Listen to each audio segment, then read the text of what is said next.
What's up, guys? This is Matt, that's Dan, and that's Opie over there, and you are watching our what is supposed to be live Game of Thrones after show for the season 6 premiere that premiered last night. All right, so if you watched Game of Thrones last season, season 5, we did a live after show after every episode, and we are going to do that again for this season. We were going to do it last night, Sunday night, the 24th.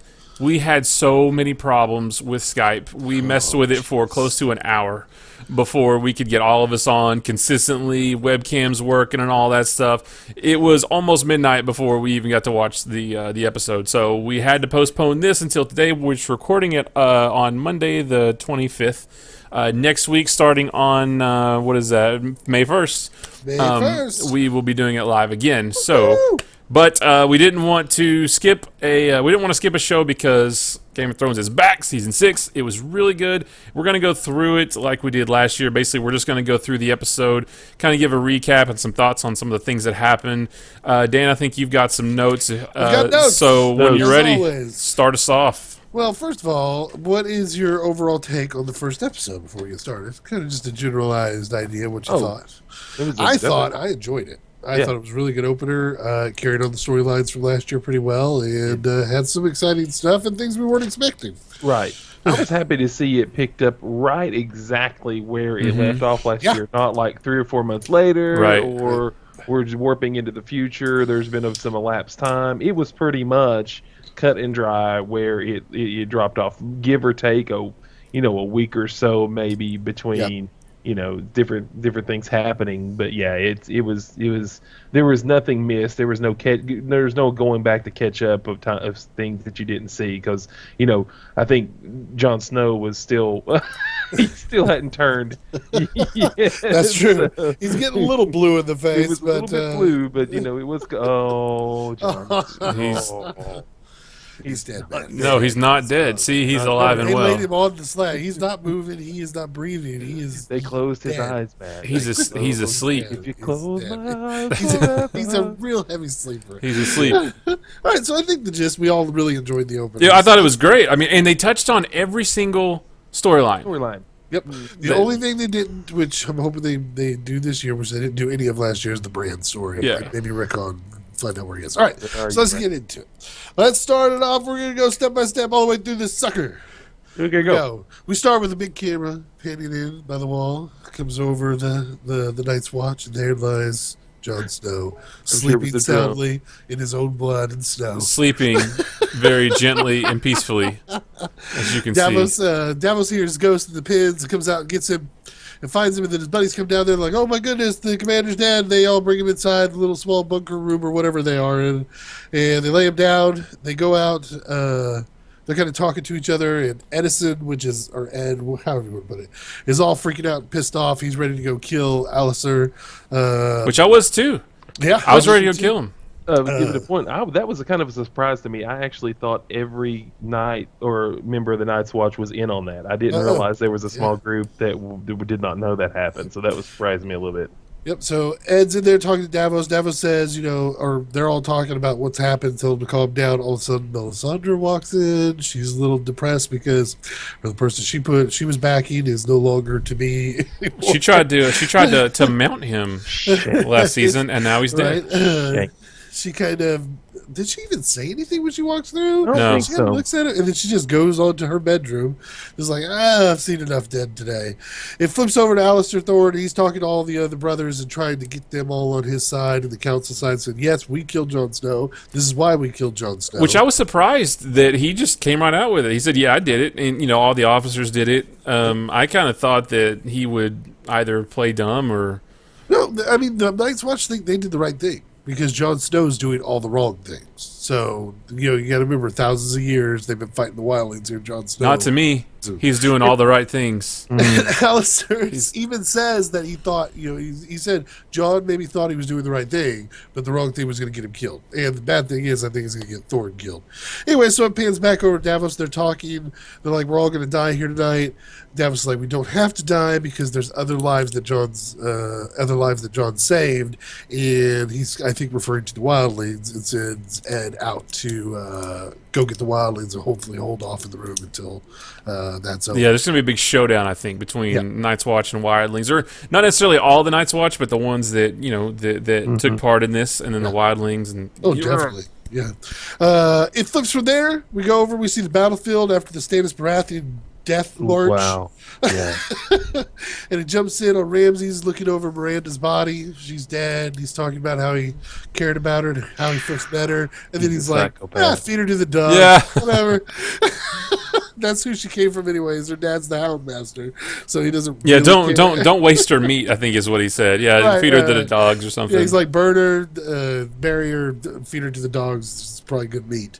It flips to Ramsay talking to his daddy, old Roose Bolt. And Roose, they're kind of talking about, do you feel like this is a win? He's like, wait until you stand against an army that's actually prepared and ready to go. It's going to be a whole lot different. So pretty much not giving Ramsay any credit whatsoever. No. I think he's still good. And then he gets on to him. He's like, "Where's Sansa? Where's Theon or Reek? Where are these guys? You played with them. Now they ran away. Now our hold in the north is falling because your hold was you had Sansa. You were Stark. You were good to go. Now that's gone." And then just kind of pokes at Ramsay like, well, maybe I'm having another boy. Whatever. Yep. He's supposed to be carrying the other boy. The Frey wife that he took. Oh, that's right. From the twins. So yeah, he just kind of pokes him, just like it's like poking him like a deadly animal. Like, oh, whatever. Maybe I'll have another son. Maybe he can give me an heir.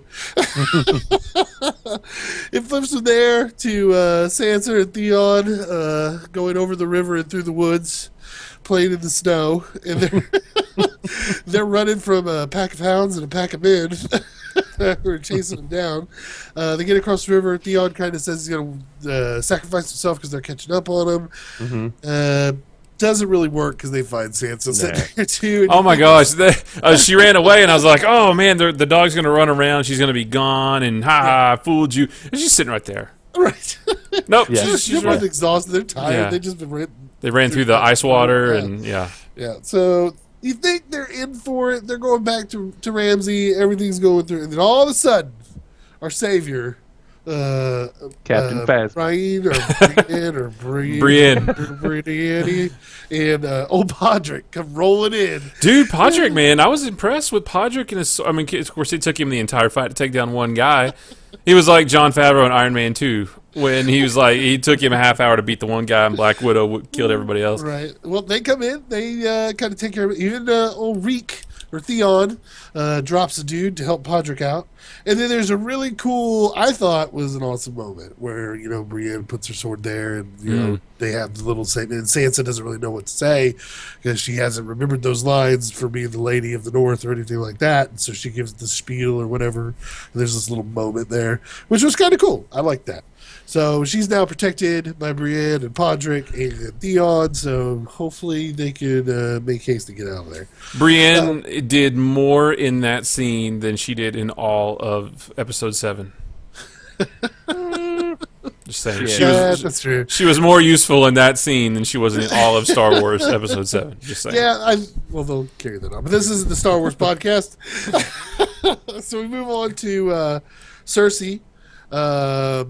She's sitting in a room just chilling, hears the boat showing up with her daughter and her brother lover, and runs down to the beach to meet him and notices Jaime's face and sees the body that's draped behind him, and you see her whole world just crash right there in her face, which Lena Headey is a freaking awesome actress. I really, really like her, even though I hate Cersei in the show.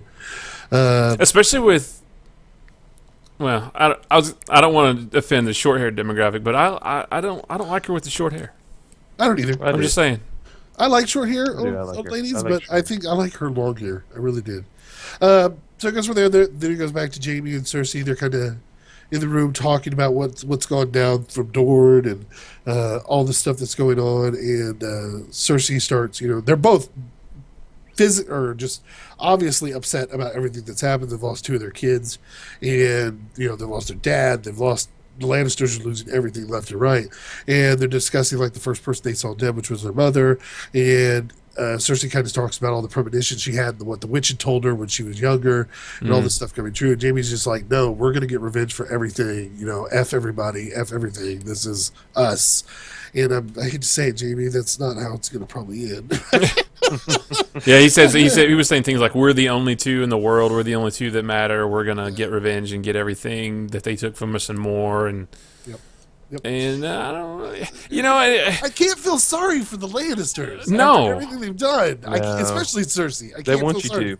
Yeah, I mean, don't get me wrong. Leah Headley does a great job of playing this like sad. You almost want to feel for her, but it's just like, no, you're evil and wrong and bad and no. So let me ask you a question. Okay, Jaime Lannister. We started the series hating him, not hating him, but he was he was one of those guys that you love to hate, Yeah, he's a smarmy. And then he went through, the kidnap and his journey with Brienne, and became a fan favorite. Everybody loved him, and he's like, oh, he's really turning a corner. But now he kind of seems to be going back the other way. I don't think so. I think he still believes in honor and everything like that, but he also is legitimately in love with his sister. So, love conquers all kind of thing, where that's his first and foremost duty, and that's what he wants. I don't know. That's what I take from it. But I still think he's a good guy. Well, that's what I'm asking. Is he a good guy, or is he swinging back the way he was when we first started watching the show? Or it depends. I guess it depends on who he's around, because it seems they have influence over him. Well, I think Jaime has always been trained to do what's honorable, because he killed the Mad King, and he was trying to do what was right for the people, even though he is a Lannister, and Lannisters are going to do Lannister things. That doesn't mean that he's never went against his code. He fought for his father and the Lannister family when the whole Robert died, and he thought that Joffrey was the true heir to the throne, so he fought for that side. He killed the old king, but he couldn't say anything, so nobody trusted him because of that. Always took up for Tyrion. Always took up for Tyrion. Mm-hmm. He's never really been a bad guy. He's just a Lannister, and he's in just a Lannister world. Yeah. And he's finally getting to the point where he's just he never wants to go home to the Lannisters' homelands. He doesn't want to go to that. He wants to be a knight of the King's Guard and not change that. That's who he is, and that's honorable in its own way. So the only bad thing is he sleeps with his sister. Well, it's like he's from Kentucky or something. Take that, everybody. Kentucky. Yeah, there goes our Kentucky Democrat. No, it's okay. Opie's from Kentucky, so we earned the right to be able to make that joke. That's right. Okay. So we go from there, and some of my best friends live in Kentucky. I'm just saying. I got these things kind of mixed up. But next one, it goes to Marjorie. She's in her cell, and Sept Unella is sitting there reading to her or whatever, and she's like, hey, I want to talk to my brother. And she's like, confess. She's like, no, I just want to say hi. Okay. It's like, no, confess. Let me ask a question. We're gonna get hate for this, but remind me why she's there. What do they want her to confess to? Because I don't remember. So she is there due to the fact that she knew about her brother's indiscretions and things like that. Okay. So part of that is that Inquisition kind of thing. So she's there because she knew about it. Right, but I think he also, the High Sparrow, just also thinks she's a little bit manipulative and all this other stuff too, and that's why he's put her in prison, because she didn't bring this revelation to the church and all this other stuff. Because I thought that, that's ringing a bell now. Because at first I thought she was there because they thought she was sleeping with her brother as well, but then I was thinking, no, that's too much of that going on. Right. So it was because she knew about her brother. But is he locked up too? Yeah. So Loras, he's still locked up. I wonder what's going to happen with him, because he was cast. He's Danny Rand in Iron Fist coming to Netflix. So I wonder what's going to happen to him on the show. I think in the later books, and I don't know if it's true or not, and somebody who's read the books could tell us. And I think he probably ends up dying within the Sept somewhere, is my guess. And the story kind of peters out that way. Something like this. My only thing, they may move on from that character altogether. Just kill him off. So she's being told to repent by Odella. High Sparrow comes in. He sends her off and kind of sits there and talks to Marjorie. He kind of tells her, you're going to be here a while. And he's like, all you have to do is confess. What do you think? You're perfect or anything like that? What have you done? She's like, nothing. He's like, so you believe you're pure? And he's like, you need to relax because this is the first part of whatever you're going through and it's going to be a long trip. Right. Pretty much. So we go from there and we jump over to old. Oh no, I forgot that one. We drop down to Dorn. And, man, Hilarious sitting there talking to Dorn Martell about their brother, or about his brother and their family and what they've all done and how he's had to sit in the chair and he couldn't really get out to do any of the adventuring that all these others have. And a note arrives, and Illyria kind of winks at her daughter, and he gets the note and reads it, and finds out what it's about, and, well, Ario gets stabbed in the back by the sand snake, and Doran gets stabbed in the chest by Illyria, and boom, they're both dead. And that makes me kind of mad, because in the books, at least in book 4, it starts out talking about Doran, and they describe Ario, I don't know how you want to pronounce it. Anyways, they talk about in the ornaments that he wears and his backstory and his named weapon and how he's this great fighter and all this stuff they go through. You even see perspectives and chapters from him. Whoa. And they just stab him in the back and just drop him. And that's it. He's done. And I'm wondering if there's going to be a lot of big outcry about that, or with Doran getting killed this way. I don't know if it happened in the book this way, or this is, again, could be past those points. Ends up getting killed like that. So aren't we caught up with the book now? I thought the show There's still some storylines that aren't, and some are.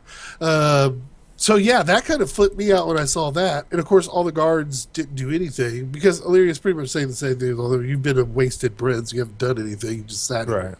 Right. And we would no longer will Dorn be run by weak men. And he's pleading for his son's life. Well, all of a sudden, two of the sand snakes show up into old Tristan's room, and and then he goes to fight one of them. The other one stabs him all the way through the head, through the back of the head, through the face. That was crazy. Yes. Normally you see stuff like that, and it's like, they stab him in the. This was through the middle of the face, right here, and I didn't see any of that coming. I didn't see Doran getting killed at that point, anyway. Right. I didn't see his bodyguard getting killed. I didn't see the son getting killed. So that whole thing, and it wasn't a very long sequence. Nope. They were only there for a few minutes. They were there just long enough to kill everybody. It was pretty much and then they moved on. of all the Martells. Exactly. And let's move on into it. Did not see that coming at all. So it'll be interesting to see what happens down there in the later episodes. Well, are they gonna? Do you think they'll declare war on the Lannisters? I don't know. I mean, they have an army. They're the only of the 7 kingdoms that never bent the knee to the king. They've always rebelled against everything there. They've never stood with Western. They'll do political talks with them, and that's the only reason here that they even have a conversation with them. But they don't care what goes on in Westeros. They're their own country. They do what they want. They've never bowed to the king of them. So who knows? It'll be interesting to see. We go from there and we get to one of our favorites, Tyrion, hanging with the Varys. Yes. And they're kind of walking around Mirren or Marin or however that's Marine. Marine, that one too. We'll go that. And of course, they're kind of snapping back and forth like they always do, having their little conversations. Yeah, their little. Tyrion offers money to a lady who thinks he wants to eat her baby. And Varys has to fix that. But the interesting thing is how they talk about, without Daenerys there, the town is scared to do anything, and how it looks, it's dead everywhere. It was deserted. I mean, there was nobody around. What are they going to do to be able to fix this? And so Tyrion's talking to Varys about, you have your little spiders out. We need to figure out who is calling the shots for the Sons of the Harpies or for the Freemen, and we need to talk to them and start making negotiations to get the city back in order. And this is what Tyrion's good at, and Varys too. They're both good at this stuff, so it'll be cool to see that kind of thing go on down. And of course, while they're having this whole conversation, they walk out to the port, and every ship's on fire. Yeah. And that was a lot of fires. So I was thinking, I'm stupid, but I was thinking like a dragon came down and just man. Well, you only have Drogo who's loose and he's off by himself and is lonesome. But what's interesting is who set the fire. Was it the Freemen? What is it? The Sons of the Harpies? Who's the one that's instigating all this stuff in the city? And why are they doing it? So it'll be interesting to see if they are able to, I don't know, take control of the town before it gets really, really, really out of hand. Even though the whole port just burnt. But So they're pretty much stuck there. yeah, pretty much. To run things until Daenerys gets back. Right. So we flip there. We go to Jorah and old Dario. They're running around, hanging out. Their buddy cop film. And Dario's talking to Jorah about how can you work for somebody and you have these feelings for them and they don't care for you back or anything like that, and how he's a hopeless romantic and how they both want to grow old and see how Dany kind of conquers everything.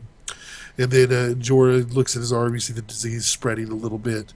But they come across this spot where the Khalazar had been, the beat down earth around where Dany had been standing, and find the ring. So they know that she's been picked up, and they're pretty sure it's the Dothraki.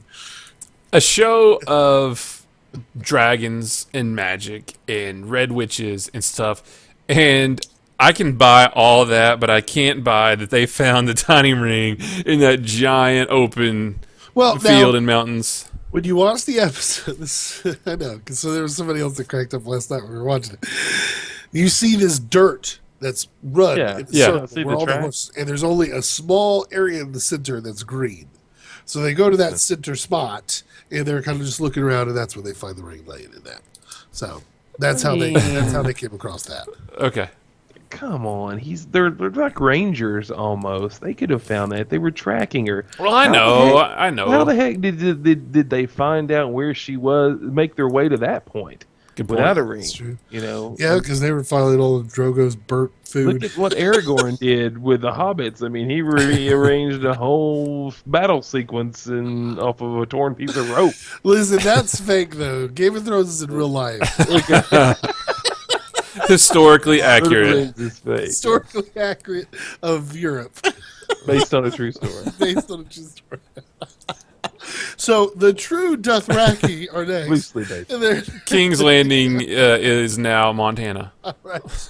They're in Khalisad, and they're riding. And Dany's walking there with her hands tied, and a couple of. I'm guessing his riders, his blood riders, are making some interesting comments about Dany. They just derailed. Thought that she was a true white-headed young lady. They wanted to know if the curtain matched the dress. If the rug matched the, I don't know. It was pretty. I kind of actually thought that I don't get offended by anything, but I kind of thought that whole conversation just didn't fit. It was like way vulgar and didn't like the way they were talking didn't fit the era and the way they talk in the show. It just didn't fit. I don't know. I understand. It's a native race who aren't cultured. So conversations like this between men who are supposed to be the hierarchy of the group, I could see it. The way they had the discussion was more like they were some teenage boys like on the side of the street, just chatting like, "Oh yeah, check her out. I'm gonna hit that tonight." Yeah, it didn't fit. So it goes from there, and she stands in front of Khal Morro, and they're still all talking Dothraki, and she's not letting know that she knows, and he kind of gets in her face, and then she finally snaps her. I was like, "No, you're not going to do this. You're not going to lie to me or lie with me. You're not going to have any kids with me." And they kind of, I think, all freak out a little bit because she can speak Dothraki. Mm-hmm. But then she tells him who her husband was with Khal Drogo. He's like, "All right, nobody will touch you, nobody will sleep with you, you will not be bothered or harmed." Which I didn't expect it to go that way, because I thought when she said, I'm the Khaleesi of Khal Drogo, I kind of thought that maybe this was a rival faction and that would have been to her disadvantage. But it showed the respect they had for Khal Drogo. Yeah, she said that, and they were hands off. That goes with, I think that goes with any Khaleesi from any cow. They're not supposed to be messed with after the cow passes away. But anyways, so she's like, "I'll give you all the horses you want. You take me back And he's like, nope, we're sticking to tradition. You're going to, is it Vos Dothrak? And that's where all the widows of all the cows go, and they have to be there. So they're taking her back to where the Dothraki live, their major town or city or area that they're from. So it kind of backfires on her a little bit because now she's like, she's stuck. She's basically backtracking. Yeah. Yes, exactly. She can't get back to Marine to gain control of her kingdom, and correct. So we go from there to some back streets and some beggars, and we notice one of those beggars is Arya.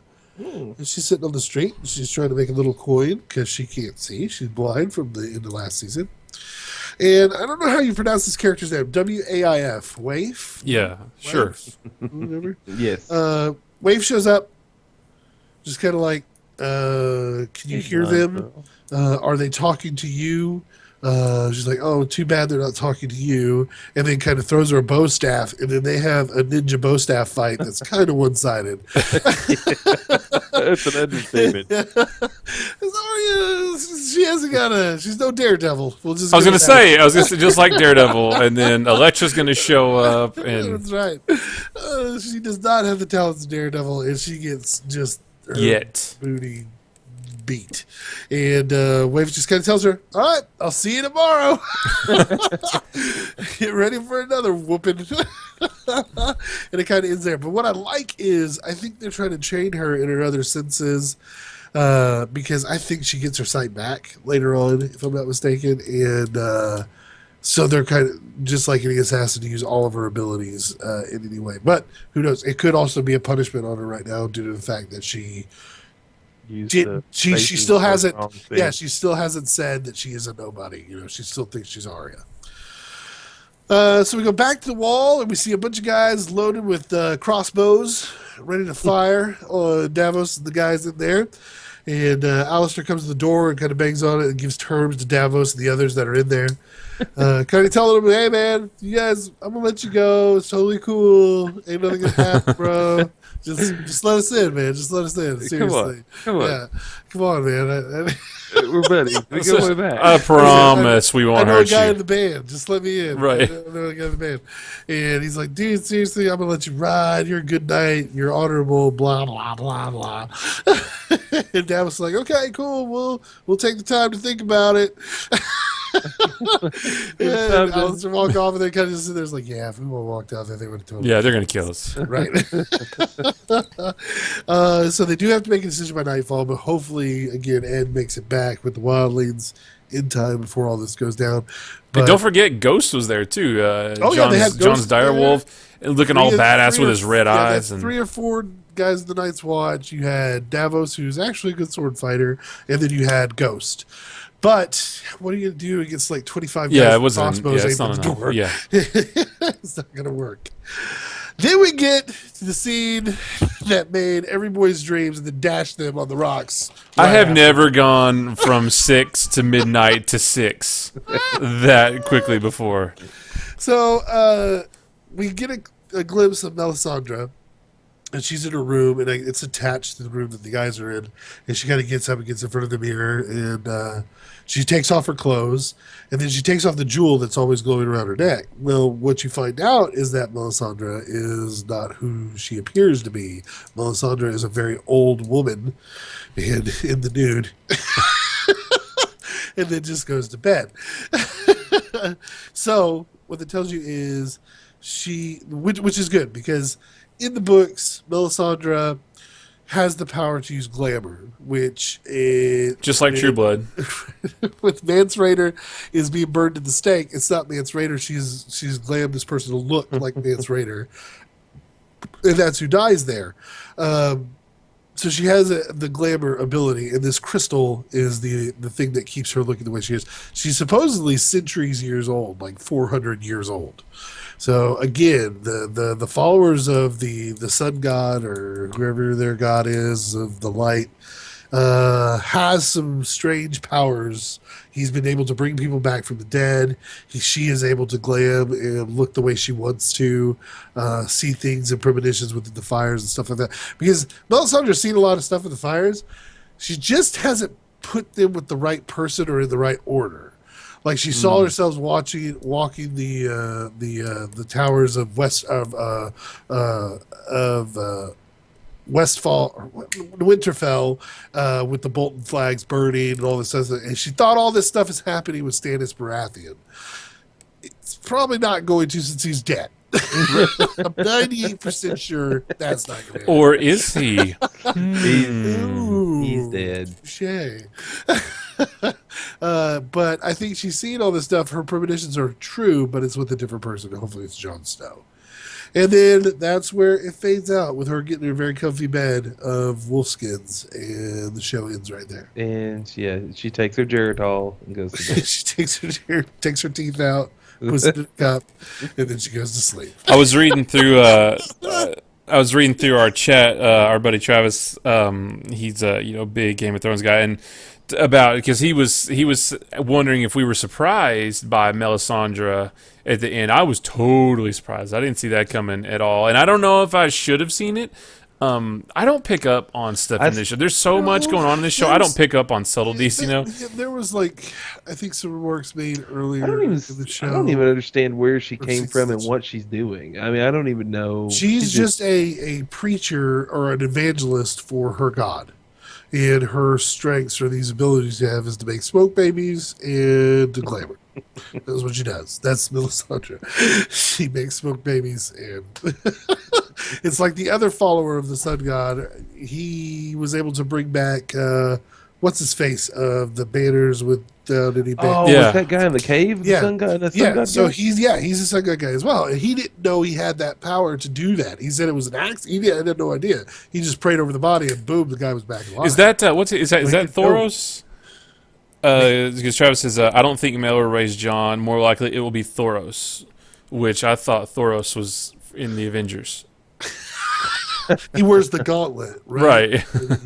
Yeah. I don't know. I don't know if that's the character name or not. So we'll have to. I'm so bad with character names. I don't know. Oh, is he the guy with the hair and the eye?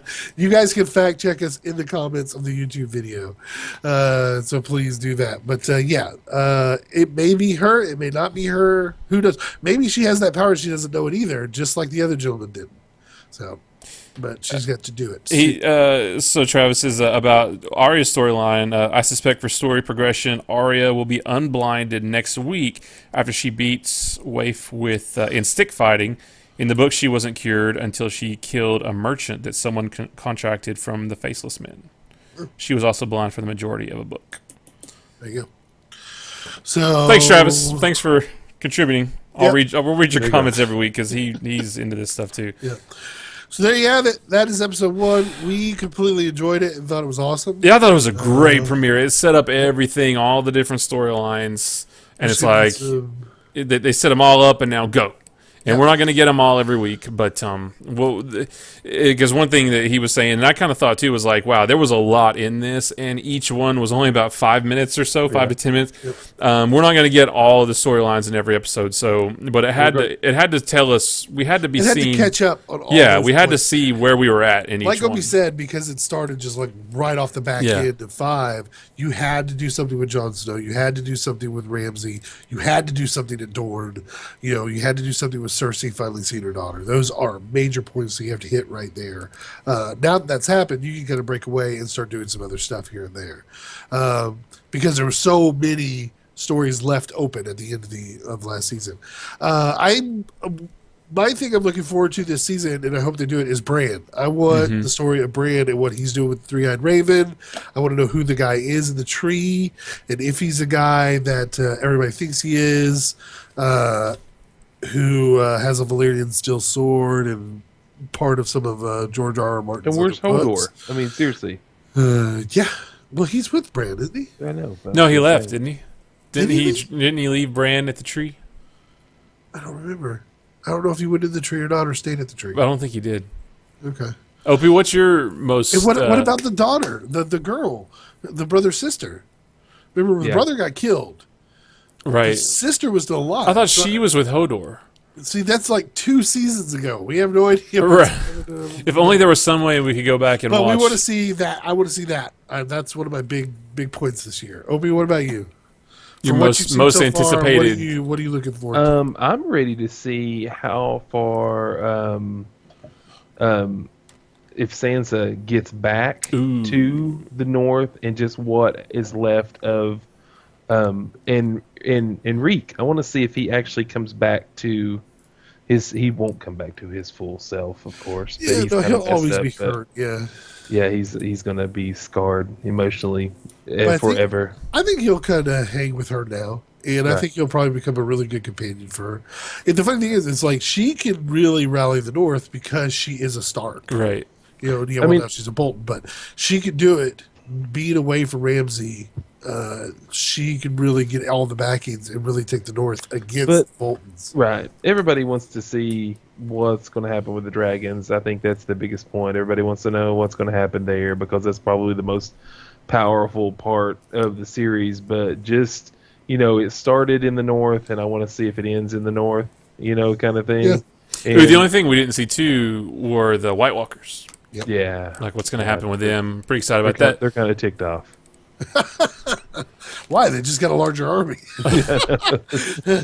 I just can't wait to see what happens with this guy. There's nothing going to happen. He's coming back. He's going to get up off the table and Series brush over. off all the stab wounds and say, "Man, that was weird." Him and Andy Samberg are making tennis videos on HBO. He's done, man. He's gone. He's coming. He's coming back. Why would they make a figure out of him if he was dead? Because he was in 5 seasons of Game of Thrones. You That's don't. why. You don't blaspheme. He's coming back. We'll see. Everybody thinks that'll be a big episode come episode 4 because it's 15 minutes longer than all the other episodes, according to some stuff. So it could be a pretty big and So awesome, it's going to awesome go episode. like this. So he's coming back. Such a dork. But anyways, we're pumped for a new season. Next Sunday, we're going to do this on the night of, hopefully, as long as we don't have Skype issues. Provided that everything works from a technical standpoint, we will be doing this live after the show. Now, the shows come on at 9 p.m. Eastern. We don't watch them at 9 p.m. Eastern, but we try to watch them pretty close because we watch them together. Yep. But we'll probably watch it around like 9:30, which means we'll be doing this 10:30-ish Eastern time. Yep.